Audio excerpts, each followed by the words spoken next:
Hello everybody. Halo semuanya, ini Pascal Lotas dari Neutrality Studies. Dan hari ini saya kembali berbicara dengan Arnaud Bertrand, analis geopolitik asal Prancis dan penulis aktif di Twitter. Arnaud, selamat datang kembali di acara ini. Welcome back to the show. Terima kasih Pascal. Senang sekali di sini. It's always wonderful having you because you have so much good insight. Selalu menyenangkan memiliki Anda di sini, karena Anda punya begitu banyak wawasan bagus, dan lini masa Twitter Anda benar-benar menyenangkan. Cara Anda peristiwa-peristiwa terkini, dan benar menempatkannya dalam konteks sangat luar biasa. Jadi, mari kita mulai dengan negara asal Anda, Prancis. Saya sudah membahasnya kemarin, tapi saya ingin mendengar pandangan Anda tentang gejolak yang sedang terjadi dan pergantian Perdana Menteri lagi. Apa artinya ini bagi negara Anda?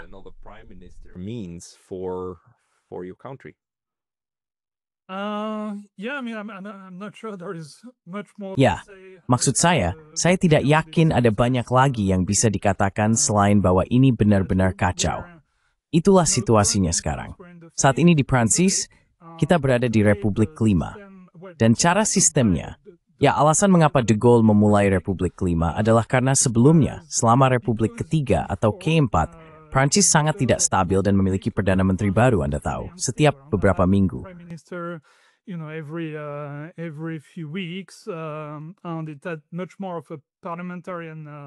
Dan sistemnya dulu lebih bersifat parlementer, sebuah sistem di mana, seperti yang Anda tahu, pemerintahan baru terus bermunculan.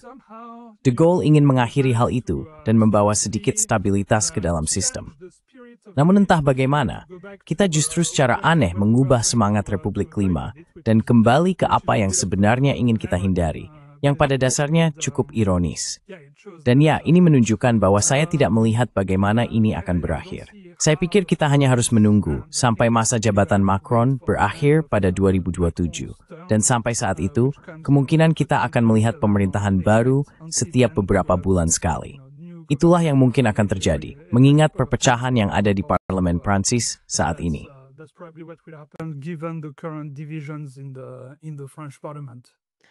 Sepertinya iborgen parlemen, eksweki paicho, Joshua.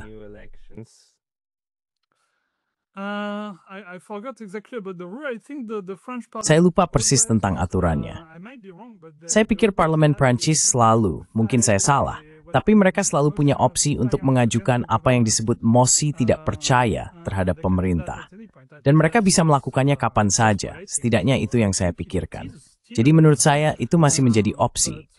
Tapi tentu saja itu tergantung pada kekuatan di parlemen. Jadi harus ada ambang batas tertentu dari anggota parlemen yang setuju agar hal itu bisa terjadi.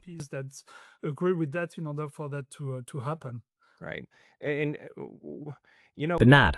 Dan, Anda tahu Forsrom sistem politik sistem politik yang menghasilkan pesawat naftari. Jepang adalah salah satunya. Mereka sering berganti. Saat ini seminggu adalah satu pergantian itu. Namun itu tidak selalu berarti ketidakstabilan bagi negara. Karena, pertama, birokrasi mereka sangat stabil dan kuat. Dan kedua, partai yang berkuasa serta koalisi yang mereka bentuk. Meskipun mereka sering mengganti Perdana Menteri dan Kabinet, arah kebijakan secara keseluruhan tetap kurang lebih sama, karena kekuatan-kekuatan politiknya sejalan. Itu berbeda dengan Prancis, bukan?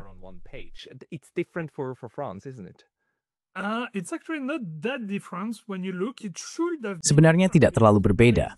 Jika dilihat, seharusnya memang berbeda karena berdasarkan cara rakyat Prancis memilih, dua partai teratas yang mereka pilih adalah kiri.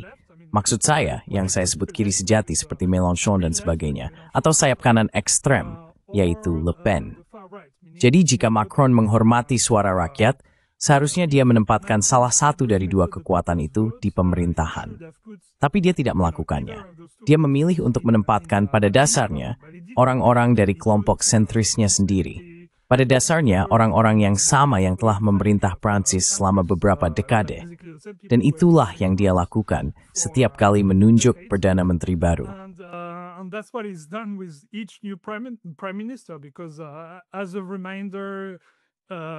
Karena sebagai pengingat, meskipun parlemen bisa membubarkan pemerintahan, tetap saja presiden yang memilih Perdana Menteri baru.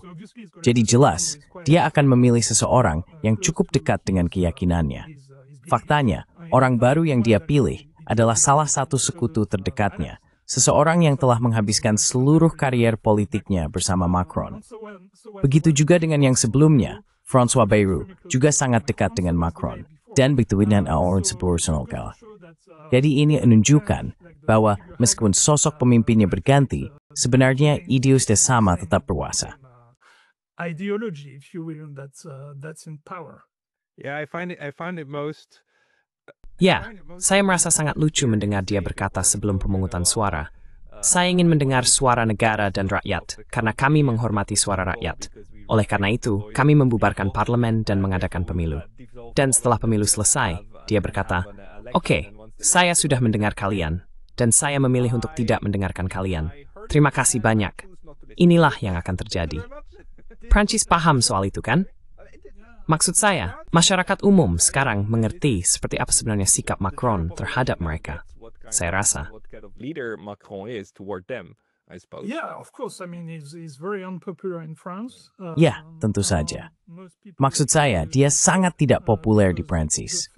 Kebanyakan orang merasa dikhianati karena Perdana Menteri pertama yang dia pilih setelah pemungutan suara itu justru berasal dari partai yang mendapat suara paling sedikit, yang sangat mengejutkan, bukan? Tidak ada yang menginginkan partai itu sama sekali. Jadi, ya, rasanya seperti pengkhianatan. So, yeah, it feels like a betrayal. So what does this do to France's? Jadi, apa dampaknya terhadap posisi Prancis dalam geopolitik Eropa secara keseluruhan? Maksud saya, selama 2 bulan terakhir, kita telah melihat, menurut saya, gambaran yang cukup mencengangkan tentang ketundukan Eropa terhadap Amerika Serikat. Maksud saya, 8 orang duduk di Oval Office di depan meja sang bos, dan mereka masih berusaha menarik Amerika kembali ke Eropa. Sementara AS justru berkata, "Lihat, kalian harus menerapkan sanksi keras terhadap Tiongkok. Sesuatu mereka tidak mungkin semua dibuat. Ivemri steps di Antapopa." Saat ini, di mana posisi Prancis dalam situasi seperti ini? Where does France fit into this picture at the moment? I mean, France, to Macron's credit. Maksud saya, Prancis, untuk memberi kredit pada Macron, setidaknya mengatakan hal yang benar terkait hal ini. Misalnya kesepakatan baru yang ditandatangani von der Leyen dengan Trump di Skotlandia, yang sebenarnya adalah upeti imperial murni. Karena kita, orang Eropa, berkomitmen untuk memberikan, saya kira, hampir $2 triliun langsung ke AS, baik dengan membeli energi mereka, LNG mereka, in setiap hal dibanding the Grau Ruskatam. And then forward, to get about mid to it worded to infeftonsuit, nalaf miamber tening mistrais. Investing $600 billion in their economy, and the US will decide where that money is invested. Dan AS akan memutuskan kemana uang itu diinvestasikan. Itu bahkan bukan keputusan kita. Maksud saya ada serangkaian hal seperti itu. Ini benar-benar upeti imperial. Macron pada dasarnya mengatakan demikian. Prancis, Anda tahu, baik Macron maupun Perdana Menteri saat itu François Bayrou, sebenarnya mengeluarkan kata-kata yang sangat keras terhadap kesepakatan itu. Tapi fakta bahwa mereka melakukannya menunjukkan posisi Prancis di UE, karena itu menunjukkan bahwa mereka benar-benar tidak setuju dengan hal itu. Tapi Anda tahu, UE tetap melanjutkannya. Jadi itu menunjukkan bahwa sebenarnya mereka tidak mengendalikan UE, dan mungkin lebih Jerman yang melakukannya. Dan faktanya von der Leyen adalah seorang politisi Jerman. Jadi ya, saya pikir itu Prancis. Yeah, I think it's France in the way the European. Dulu pernah ada pembicaraan tentang pasangan Prancis-Jerman yang bersama-sama mengelola Uni Eropa. Idenya adalah Prancis akan mengelola hubungan eksternal, hubungan dengan AS dan sebagainya, berusaha mencari jalan ketiga bagi Eropa yang tidak sepenuhnya sejalan dengan AS.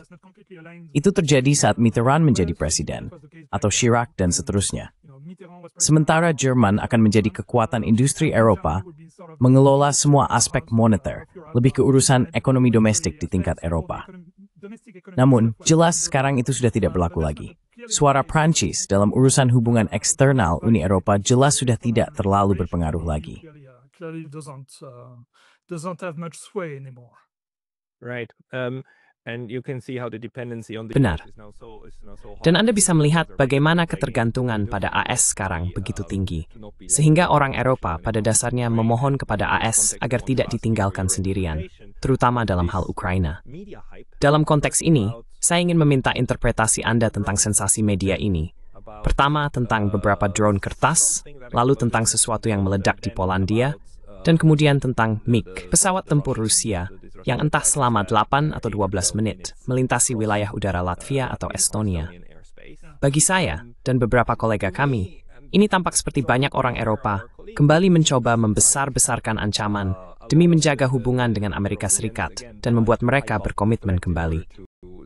Bagaimana Anda menafsirkan hal ini?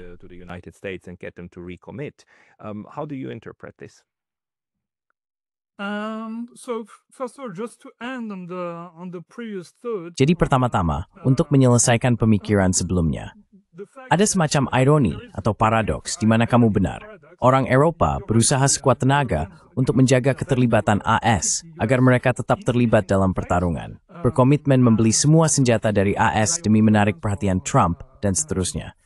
Tapi dalam jangka panjang, itu justru melemahkan Eropa, karena meningkatkan ketergantungan kita pada AS, yang berarti semakin sulit untuk bernegosiasi dari posisi yang kuat ketika berurusan dengan AS. Alasan mengapa kita pada upet imperial ini adalah kita tidak budaya tawar, bukan? Submit to this imperial tribute is because we have no leverage, right? They have complete sway over us.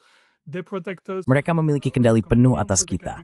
Mereka melindungi kita hampir sepenuhnya, sehingga mereka bisa menentukan syarat. Jadi ini bukan arah yang benar.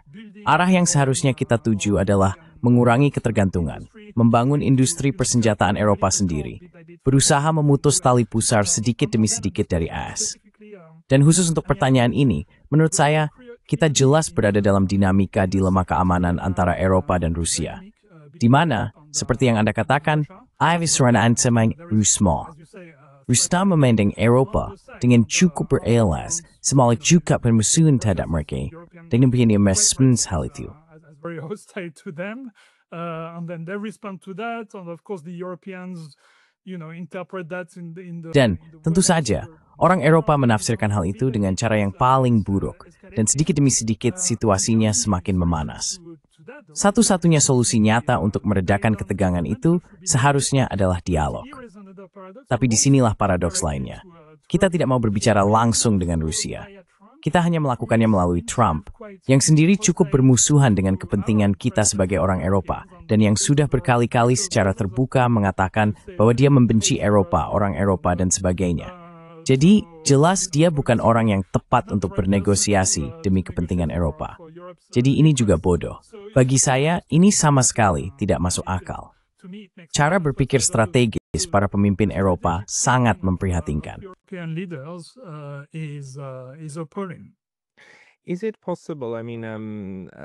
Apakah mungkin, maksud saya, Alex Christoforou membahas analisis itu beberapa hari lalu di kanalnya, bahwa apa yang kita lihat sekarang adalah reaksi Eropa terhadap keputusan AS untuk tidak meningkatkan militerisasi di negara-negara perbatasan dengan Rusia, di Baltik, tetapi juga di Finlandia.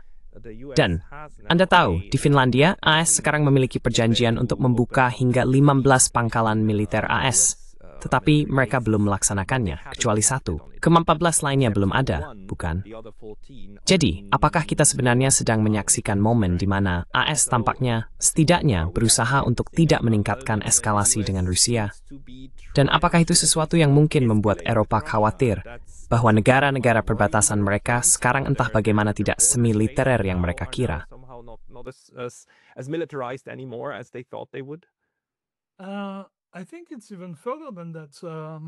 Saya rasa ini bahkan lebih jauh dari itu. Saya tidak tahu apakah Anda melihatnya, tapi ada sebuah artikel Reuters yang cukup luar biasa, kalau tidak salah 2 hari yang lalu, di mana seorang pejabat senior Pentagon bernama David Baker, yang merupakan Deputi Asisten Menteri Pertahanan, atau maaf, sekarang disebut Menteri Perang, mengatakan kepada negara-negara Eropa bahwa ia berencana tidak hanya tidak menambah, tetapi memutus bantuan keamanan untuk negara-negara Baltik dan semua anggota NATO yang berbatasan dengan Rusia. Karena, Dan ini adalah kutipannya, militer AS sedang mengalihkan perhatiannya ke pertahanan tanah air. Jadi, mundur ke hemisfernya sendiri. Anda tahu, saya rasa itulah yang sedang terjadi. Maksud saya, Amerika didahulukan, bukan? Saya rasa AS sudah lelah berperan sebagai polisi dunia. Is tired of playing world policeman, and they want to Dan mereka ingin fokus pada diri mereka sendiri. Menurut saya, itulah gambaran besarnya. Dan saya rasa Anda benar bahwa banyak dari apa yang kita lihat, termasuk pembesaran ancaman dari pejabat Uni Eropa, adalah upaya untuk meyakinkan AS bahwa mereka benar-benar dibutuhkan di sini, agar AS tetap bertahan. Anda bisa mendengar dalam retorika pejabat Uni Eropa bahwa mereka menganggap mempertahankan kehadiran AS sebagai kemenangan besar. Itulah pola pikir mereka. Sementara secara pribadi, saya melihat penarikan AS sebagai peluang besar bagi Eropa untuk akhirnya mandiri. Jadi, ini benar-benar pola pikir yang sangat berbeda. Saya tidak mengerti pola pikir mereka. Mungkin mereka juga tidak mengerti pola pikir saya. Tapi, ya, mereka sangat menganut ideologi Atlantik. they have an extremely Atlantic ideology. Yeah, I was about to say, like the power of the Ya, saya tadi mau bilang, kekuatan jaringan dan pola pikir transatlantik sekarang benar-benar terancam, dan ancamannya datang dari seberang Atlantik. Itulah sebabnya orang-orang ini menggambarkan Trump dan kelompok America First sebagai kaum isolasionis. Karena seolah-olah mereka mengisolasi diri dari mereka, bukan dari seluruh dunia. Eropa sekarang mulai menyadari bahwa mereka tidak lagi dipandang sebagai aset, dan itu pasti menakutkan bagi orang-orang seperti Tuan Merz dari BlackRock dan Tuan Macron. Dulu dia di mana? Di dana investasi mana? Rothschild dan semua yang lain yang sudah terbiasa didekati oleh Amerika agar Eropa selalu sejalan. Sekarang tam Eropa yang tetap di jalur, sementara AS tidak lagi. Itu pasti menakutkan bagi orang-orang ini. And the US is not anymore. That must be scary to these people. Yeah, I mean it's like your entire world. Ya, maksud saya, rasanya seperti seluruh duniamu terguncang, kan? Itulah yang mereka pelajari di sekolah. Kamu tahu, sebagian besar elit Prancis bersekolah di tempat yang sama, yaitu Sciences Po. Dan kamu tahu, itu adalah sekolah dengan pemikiran Atlantisis, di mana semuanya tentang Barat sebagai aliansi yang bersama-sama menentukan syarat bagi seluruh dunia, dan semacamnya. Jadi jelas, Trump benar-benar bertentangan secara ideologis dengan itu. Saya membaca seorang teoritikus Tiongkok yang sangat menarik, Mao Koji, yang sebenarnya membandingkannya dengan ideologi yang menyebabkan perpecahan Sino-Soviet yang agak mirip. Itu juga soal ideologi. Tiongkok berjalan ke arah tertentu, Uni Soviet ke arah lain, dan pada titik tertentu tidak ada lagi titik temu. Hal-hal seperti itu bisa terjadi, kan? Dan saya pikir itulah yang sedang terjadi. AS ingin berpisah, itu cukup jelas. Tapi orang Eropa, aneh-aneh worthing. Oddly resisting it. The Euro-American split, so the question Perpecahan antara Eropa dan Amerika. Jadi pertanyaannya adalah, siapa yang akan menjadi Kissinger dari pihak lain yang datang dan bernegosiasi tentang hal itu? Karena perbedaan dinamikanya adalah, saya rasa baik Rusia maupun Tiongkok saat ini tidak memiliki kepentingan untuk menjalin hubungan yang terlalu dekat lagi dengan Amerika Serikat. Bukan. Dinamikanya pasti akan berbeda. The dynamic is going to be necessarily different. I'm not that sure. So first of all, Kissinger. Saya tidak begitu yakin. Pertama-tama, Kissinger tidak menegosiasikan perpecahan Sino-Soviet. Dia sebenarnya hanya mengambil keuntungan dari itu bertahun-tahun kemudian. Dan perpecahan itu memang terjadi secara alami di antara mereka. Benar. Dan mungkin sesuatu yang serupa bisa terjadi di sini. Sebenarnya, Anda bisa melihat banyak tanda bahwa China sedang menjalin hubungan yang jauh lebih baik dengan AS. Ada beberapa tanda yang cukup aneh. Saya tidak tahu apakah Anda sudah membaca transkrip percakapan telepon antara Xi dan Trump yang baru saja terjadi 4 hari lalu. Tapi bahasa yang digunakan dalam transkrip China adalah bahasa paling positif dalam transkrip percakapan antara Xi dan Presiden AS setidaknya dalam 1 dekade terakhir. Mereka menyebutnya sangat positif, konstruktif, pragmatis, jujur. Banyak kata superlatif yang biasanya tidak mereka gunakan. Saya membandingkannya dengan transkrip-transkrip sebelumnya dari China, dan biasanya bahasanya sangat formal. Mereka tidak pernah menggunakan istilah emosional seperti positif dan sebagainya. Yang satu ini sangat berbeda. Terms like positive and so on. That one was very different. Is it a Maaf, apakah itu transkrip dari Avant des Temps atau itu adalah ringkasan dari pihak Tiongkok yang membahas bagaimana knowledge election? Transcript of the official Chinese foreign minister. Bukan, itu adalah transkrip dari Kementerian Luar Negeri Tiongkok yang resmi, seperti ringkasan resmi dari pembicaraan tersebut. Seperti yang selalu ada di kedua belah pihak, kan? Dan Trump di pihaknya juga sangat positif. Maksud saya, transkrip dari pihak Amerika sebenarnya hanyalah sebuah unggahan dari Trump di Truth Social. Karena ya, begitulah caranya sekarang. Tapi dia menyebutnya sebagai pembicaraan yang sangat baik. Jadi ada itu. Saat ini, ada delegasi Kongres BPRN yang sedang berada di Tiongkok. Meski Kongres biasanya jauh lebih keras terhadap Tiongkok dibandingkan dengan eksekutif. Dan ini adalah pertama kali dalam lebih dari 6 tahun delegasi DPR pergi Tiongkok. House delegation goes to China in over 6 years. So you're seeing stuff that. Jadi Anda melihat hal-hal yang menunjukkan hubungan itu memang ada. Lalu ada langkah Lai Ching-te. Itu terjadi sebelumnya, maksud saya. Anda mungkin sudah melihatnya, di mana Lai Ching-te, Presiden Republik Tiongkok, ditolak untuk transit di AS. Biasanya ketika dia pergi ke Amerika Selatan, karena ada 1 atau 2 negara yang masih mengakui mereka sebagai pemerintah sah Tiongkok, dia biasanya transit di AS karena pesawatnya tidak bisa menempuh perjalanan langsung. With never jauh towards fall. Anolacher hal itu, yang jelas dan sopan bentuk akomodasi terhadap Tiongkok. US denied that, which is clearly an accommodation of China. Yeah, and 5 days ago, 6 days ago, the news. Ya, dan 5 hari yang lalu, 6 hari yang lalu, ada berita bahwa Donald Trump tidak menyetujui penjualan senjata senilai $400 juta ke Taiwan. Jadi itu juga. Maksud saya, oke, itu menarik. Saya melewatkan bahwa diplomasi di balik layar seperti ini sedang berlangsung dengan Tiongkok. Jadi ada kemungkinan kita sedang melihat strategi baru yang mulai muncul. Maksud saya, di sisi lain, semua ini bisa saja hanya seperti, kamu tahu, basa-basi lama dan pura-pura jadi sahabat, hanya untuk kemudian keluar dengan misalnya 5 juta tarif baru untuk Tiongkok. Pada saat yang sama, masih ada, siapa mereka? Blumenthal dan Graham, kan? Dengan ide mereka tentang sanksi yang sangat keras terhadap Tiongkok, jika mereka tidak berhenti membeli minyak Rusia. Jadi apakah itu faksi yang berbeda? Atau ini bahkan semacam pengalihan agar orang Eropa tetap berpikir bahwa semuanya masih berjalan sesuai rencana?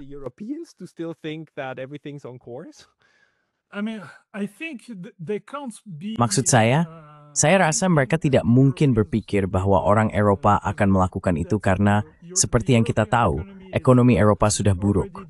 Itu akan benar-benar menghancurkannya. Jadi ini lebih seperti tantangan, kan? Mereka bilang ke orang Eropa, oh oke, kalian mau kami melakukan lebih banyak, tapi kalian juga harus melakukan bagian kalian, lakukan ini, itu, dan itu. Lalu mereka menyebutkan hal-hal yang mustahil dilakukan, seperti tarif 100% untuk China dan sebagainya. Pada dasarnya, ini adalah cara untuk mengatakan bahwa mereka tidak akan melakukannya, tapi justru melempar tanggung jawab ke Eropa, bukan ke Amerika. Begitulah cara saya melihatnya, kalau itu masuk akal. Benar. Jadi itulah tekanan yang diberikan AS kepada Eropa untuk memberlakukan sanksi mereka. Tapi Anda tahu, Graham dan Blumenthal masih memiliki ancaman bahwa AS akan memberlakukan sanksi 100% terhadap Tiongkok. Namun, hal itu masih ditunda. Dan tampaknya ya, Trump jelas tidak mendukungnya saat ini.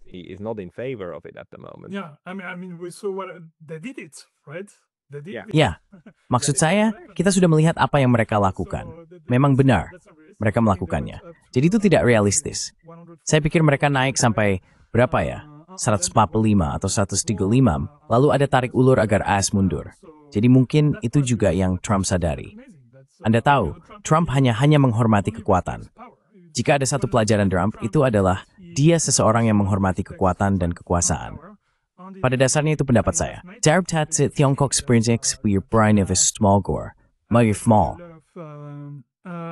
A lot of leverage, a lot of power, and so he's trying his best to. Jadi dia berusaha sebaik mungkin untuk bahasa yang mulai dia gunakan adalah bahasa koeksistensi, membuat kesepakatan, akomodasi, mencoba mencari, setiap kekuatan mencoba mencari ruangnya sendiri. Dia tidak berbicara seperti pemerintahan Biden yang membicarakan soal kemenangan. Ini berbicara tentang koeksistensi. Seperti dalam transkrip percakapan Trump-Xi, dia mengatakan sesuatu seperti AS dan Tiongkok akan memiliki, Anda tahu, hubungan yang sangat panjang dan sangat produktif, seperti selamanya. Dan kita berdua akan menang, bertindak bersama demi perdamaian dunia, dan sebagainya.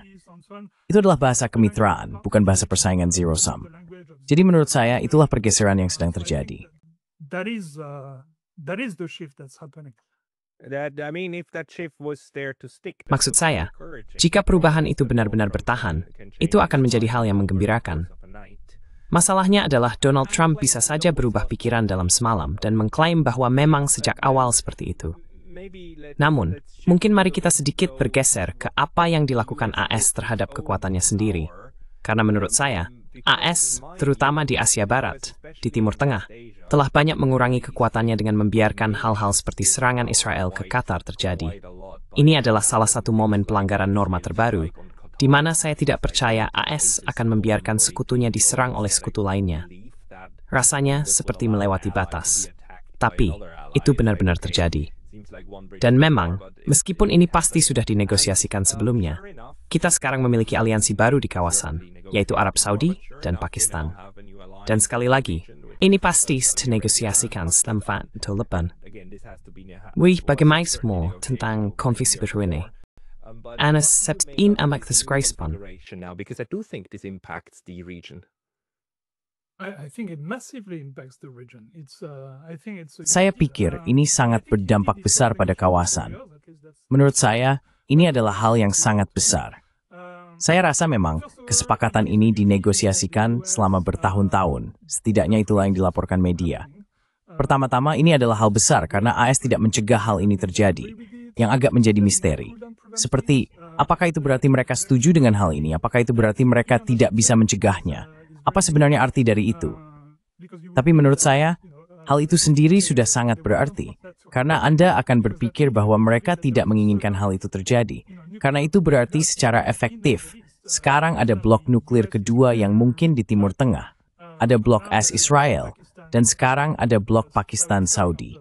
Dan kesepakatan ini memang mencakup nuklir, berdasarkan pernyataan pejabat Saudi. Seorang pejabat Saudi, saya rasa dikutip di Al Jazeera, mengatakan bahwa kesepakatan itu mencakup semua jenis persenjataan. All types of armaments. So it clearly means that there is some sort of nuclear umbrella. Jadi, ini jelas berarti bahwa ada semacam payung nuklir dari Pakistan untuk Arab Saudi. Dan perlu diingat bahwa Pakistan tidak memiliki kebijakan penggunaan nuklir pertama. Artinya mereka dapat menggunakan senjata nuklir secara preemptif. Jadi, itu merupakan faktor penangkal yang cukup kuat, bukan? Itu satu hal. Selain itu, ada juga dimensi Tiongkok. Karena Pakistan tentu saja mungkin adalah sahabat terdekat Tiongkok, bahkan lebih dekat daripada Rusia. Mereka saling menyebut diri sebagai saudara besi. 81% impor senjata Pakistan berasal dari Tiongkok. Jadi militer kedua negara memiliki hubungan yang sangat erat. Sekarang, Arab Saudi secara efektif dilindungi oleh senjata-senjata Tiongkok. Kita telah melihat senjata-senjata itu dalam konflik terbaru antara Pakistan dan India. Kita telah melihat bahwa senjata-senjata itu sangat efektif. Ya, jadi hal itu benar-benar mengubah dinamika secara signifikan. Yeah, so that changes the dynamic quite a bit. It does. Could it Memang begitu. Apakah mungkin salah satu perhitungan di pihak lain, atau di semua pihak, sangat berkaitan dengan Iran? Karena Pakistan juga pernah mengeluarkan pernyataan yang sangat bersahabat tentang Iran ketika mereka terlibat dalam perang 12 hari dengan Iran ini. Israel dan, seperti yang kita tahu, Iran dan Arab Saudi tentu saja secara historis memang benar-benar menjadi musuh satu sama lain.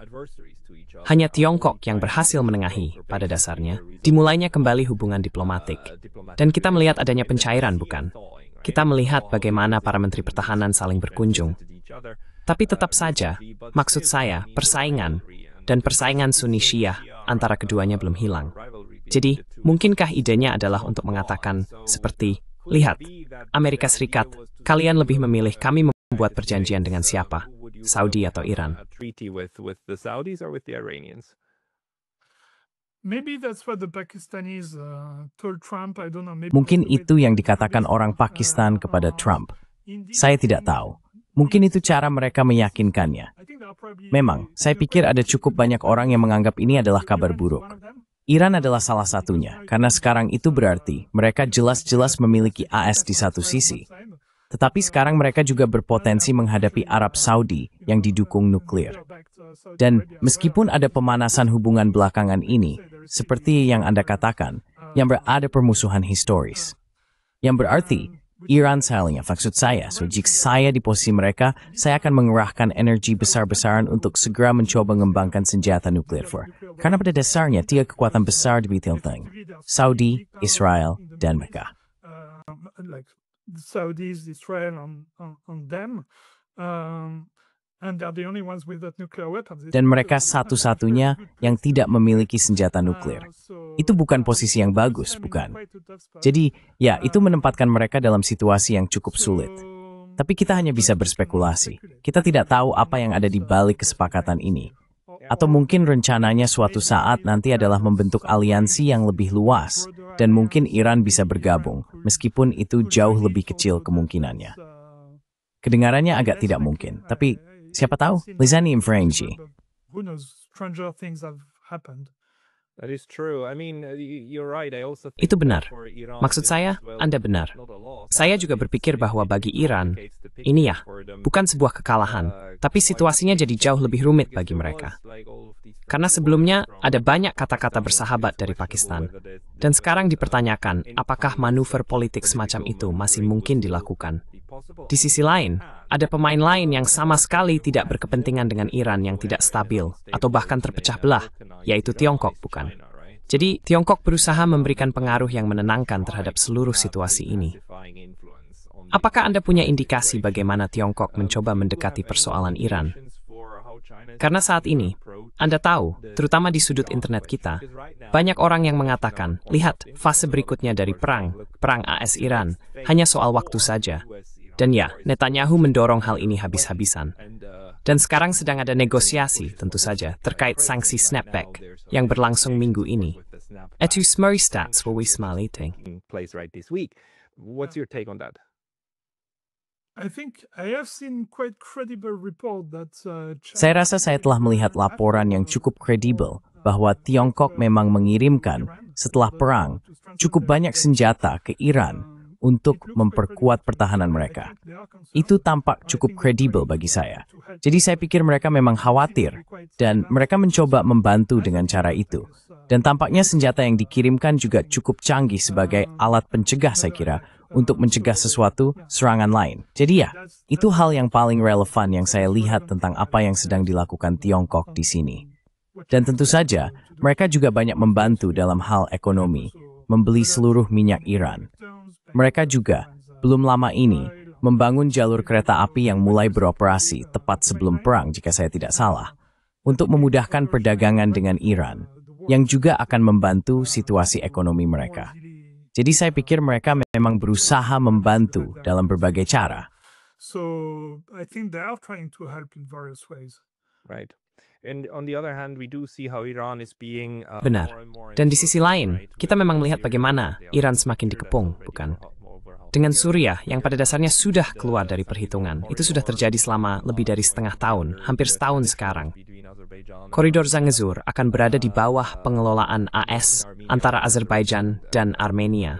Maksud saya, di Armenia, antara Azerbaijan dan wilayah Azerbaijan lainnya, di barat, di perbatasan Iran. Dan hubungan dengan Tiongkok juga tidak terlihat seolah-olah Iran ingin meningkatkannya.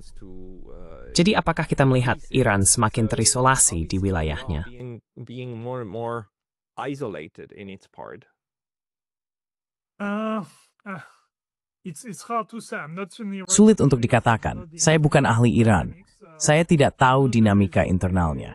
Saya tahu ada faksi yang lebih pro-Barat yang selalu berharap bisa membangun hubungan dengan Barat, membuat kesepakatan seperti yang mereka lakukan di era Obama dan sebagainya. Saya pikir faksi itu sudah benar-benar kalah dalam perdebatan, bukan? Tapi itu hanya saya berspekulasi berdasarkan logika. Anda berpikir mereka membangun hubungan sebanyak mungkin dengan kekuatan di selatan global. yang berhala murni sebentar mereka. Tapi, saya tidak cukup turtingin dinamika internalnya untuk mengambil keputusan. I don't know enough of the internal dynamic to make a call. Right. Benar. Mungkin sekarang kita bisa sedikit membahas tentang Asia Timur dan Asia Tenggara. Kita telah melihat, terutama di Nepal, terjadi protes besar-besaran, bukan? Dan ketika saya melihat itu, pertanyaan saya langsung, ya ampun, apakah ini revolusi warna lain yang sedang dihasut? Anda mengambil posisi dengan mengatakan sepertinya bukan, yang membuat Anda berbeda pendapat dengan analis lain. Tapi bagaimana pandangan Anda tentang situasi di Nepal? What's your take at the Nepal situation? So first of all, Nepal is a country that I care quite a lot for. Jadi, pertama-tama, Nepal adalah negara yang sangat saya pedulikan, karena saya pernah tinggal di sana sebenarnya. Dan anak pertama saya dikandung di Nepal, tempat yang membahagiakan. Ya, saat gempa bumi, omong-omong, gempa tahun 2015. Jadi saya punya ikatan emosional yang kuat dengan negara itu. Saya masih mengenal banyak orang di sana. Dan saya tahu, terutama karena pernah tinggal di sana, bahwa itu adalah yang sangat korup, dan dunia puas dengan tips tidu dan nepotisme sebagainya.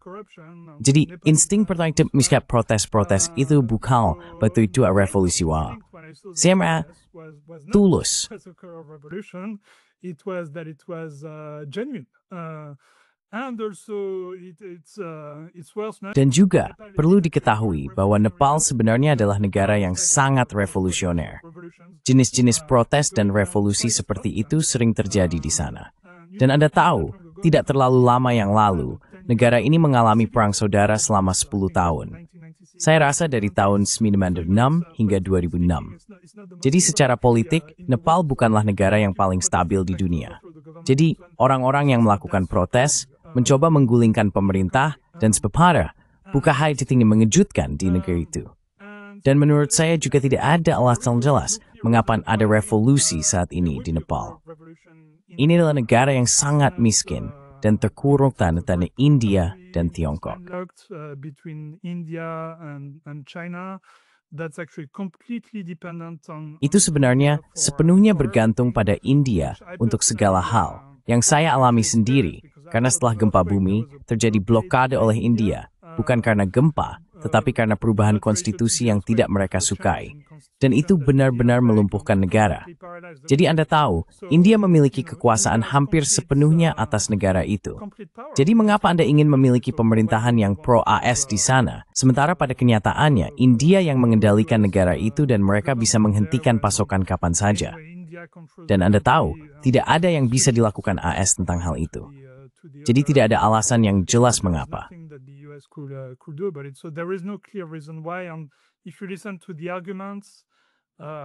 Dan jika Anda mendengarkan argumen dari mereka yang berpikir bahwa saat ini sedang terjadi revolusi, Anda akan mendengar banyak penjelasan berbeda. Ada yang mengatakan ini soal air. Ada yang bilang ini untuk mencegah ekosistem teknologi lokal tumbuh. Ada juga yang mengatakan ini hanya kekacauan demi kekacauan, yang menunjukkan bahwa tidak ada alasan yang jelas, karena setiap orang punya alasan yang berbeda. Dan pemerintah Nepal saat ini sebenarnya tidak terlalu anti-AS. Bahkan, saya sempat bertemu musim panas lalu seseorang dari Millennium Challenge Corporation, satu organisasi soft power besar milik AS yang membangun proyek-proyek strategis AS di Nepal. Dan tanpa diskusi tersebut berjalan dengan baik.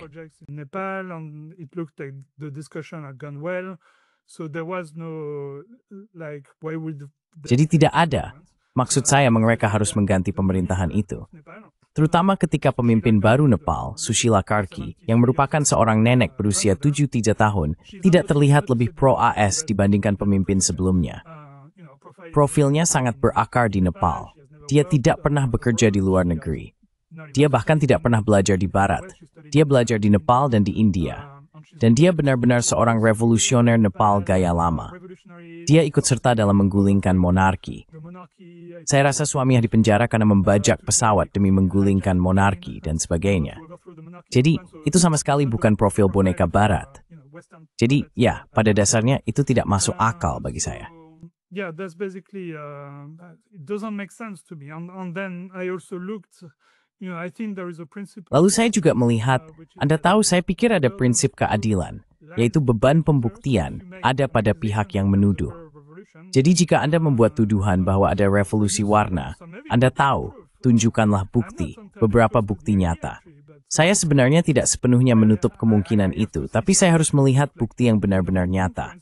Seperti di Hong Kong misalnya, kita melihat bukti, ada foto pertemuan antara pemimpin demonstrasi dan orang-orang dari konsulat AS. Lumes, semua mara Woodford is demonstran di Hong Kong. Dan ada anggota Kongres ES, Etanitas Siang, untuk tumagli dan seterusnya. To support them and so on and so forth, like there was a huge enthusiasm in the West. Seperti yang kamu tahu, ada antusiasme besar di Barat terhadap protes-protes itu. Tapi di sini, tidak ada hal seperti itu. Bahkan, jika kamu melihat cara media Barat memberitakan protes tersebut, lebih banyak sisi negatif daripada positifnya. Kita melihat semua gambar tentang penghancuran parlemen Nepal. Kita melihat orang-orang yang terbunuh. Tidak ada tanda jelas bahwa Barat senang dengan protes-protes itu. Dan saya tidak melihat bukti konkret bahwa itu adalah revolusi warna. Hanya ada bukti tidak langsung yang bisa diterapkan pada hampir semua protes di dunia.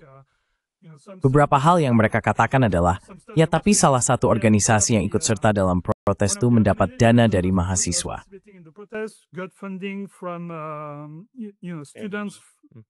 Not directly from NED even. Tidak. Bahkan bukan langsung dari AD, dari sebuah organisasi yang sendiri didanai oleh NAD.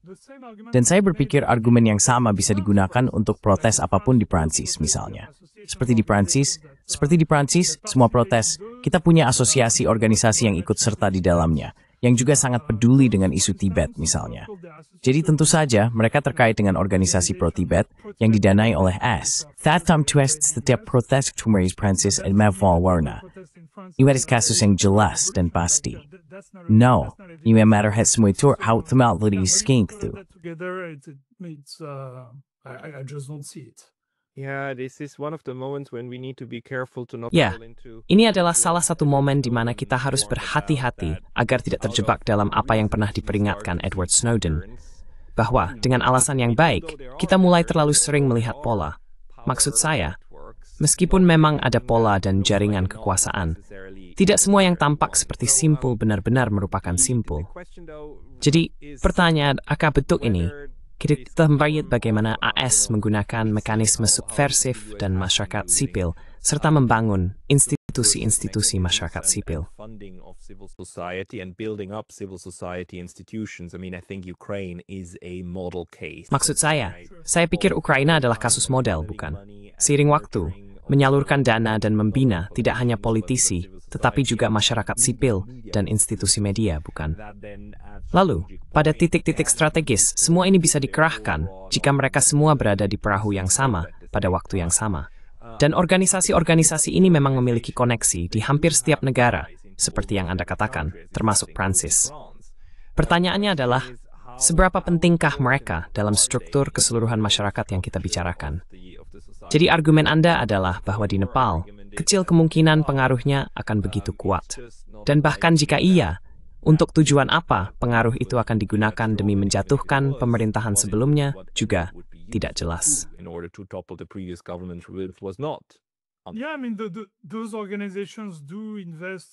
Ya maksud saya, organisasi-organisasi itu memang berinvestasi di mana-mana, di setiap negara.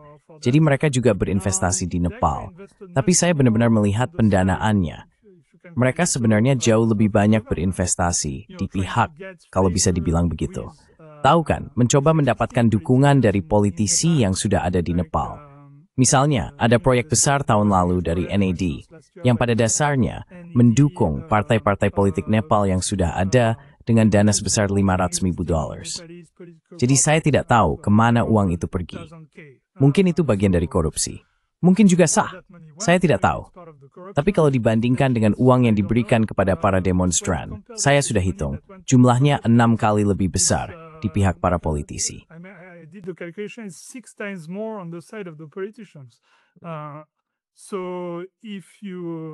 Jadi, jika Anda melihat dari segi uang, Anda sebenarnya bisa membuat argumen yang lebih kuat bahwa mereka justru lebih mendorong masalah yang diprotes oleh para demonstran, yaitu korupsi dan politisi yang menerima uang dari berbagai sumber, termasuk pendanaan asing, dan tidak menggunakannya untuk kebaikan negara, melainkan hanya memasukkannya ke kantong sendiri dan menghabiskannya untuk perjalanan mewah ke luar negeri bersama anak-anak mereka, dan seterusnya. Jadi itulah yang perlu Anda pertimbangkan. Pendanaan oleh pemerintah AS tidak selalu berarti revolusi warna. Atau mari kita ambil contoh lain. Saat ini di Filipina, juga ada protes anti-korupsi besar-besaran. Sangat mirip yang terjadi di Nepal, dengan puluhan ribu anak muda turun ke jalan. With tens of thousands of youth on the streets. That country, the Philippines, has exponentially more US. Negara itu, Filipina, memiliki pengaruh AS yang jauh lebih besar dibandingkan Nepal. Maksud saya dulu itu adalah koloni AS. Banyak orang bisa berargumen bahwa Filipina masih dalam beberapa bentuk merupakan koloni AS. Tapi Anda tahu, pemerintah saat ini sangat pro-AS. Bongbong Marcos, putra mantan diktator, sangat bersahabat dengan AS, sangat bermusuhan dengan Tiongkok. Maksud saya, kita semua sudah melihat gambar-gambar pertikaian di Laut Cina Selatan antara Filipina dan pemerintah itu, dan seterusnya. Jadi, Anda tidak bisa berargumen bahwa akan ada revolusi warna di sana. Anda bisa melihat bahwa anak muda benar-benar bisa menentang korupsi, meskipun itu adalah negara yang juga sangat dipengaruhi dan disusupi oleh AS. Jadi ini menunjukkan bahwa itu tidak otomatis, bukan? It's not automatic, right?